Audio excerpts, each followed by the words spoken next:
He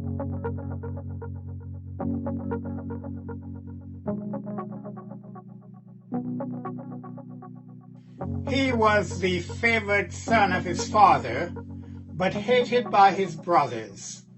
Their hatred was so intense that they sold him as a slave, reporting to their father that he had been devoured by wild beasts. Joseph ended up in Egypt, where he worked as a slave in his master's house. Last week I began this devotional series entitled For Such a Time as This. It focuses on those times where someone is elevated to a position of influence and is looked upon to deliver God's people. Last week we looked at Queen Esther going for broke, and today we're looking at Joseph. Your character matters.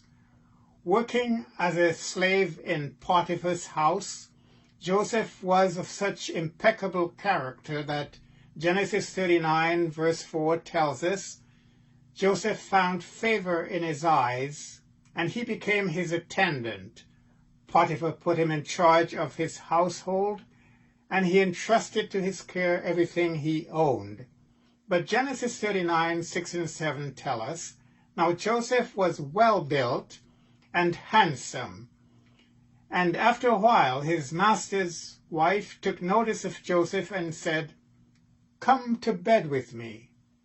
Joseph's refusal to engage in a sinful act against God and against his master so infuriates his master's wife that she brought some damaging accusations against Joseph, which landed him in prison. We are living at a time when the world's standards are being accepted as the norm.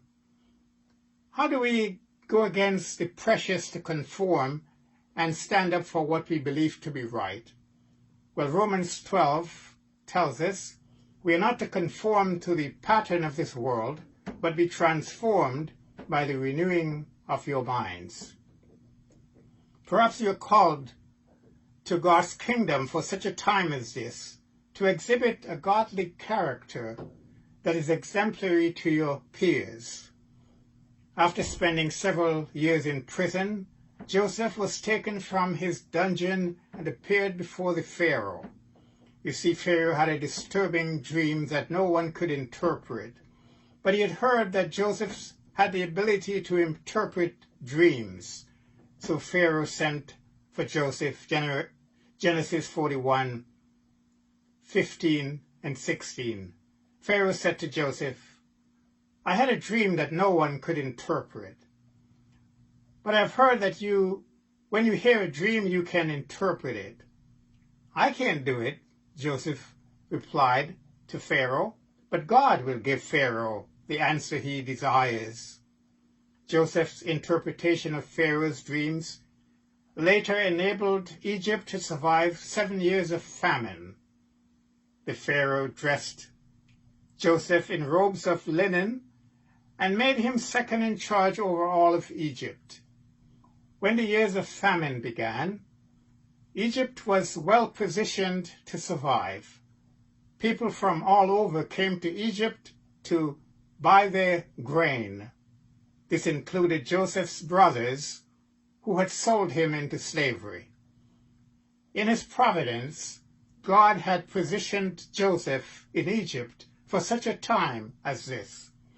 When Joseph's brothers arrived, they bowed down before him, not recognizing that he was their brother.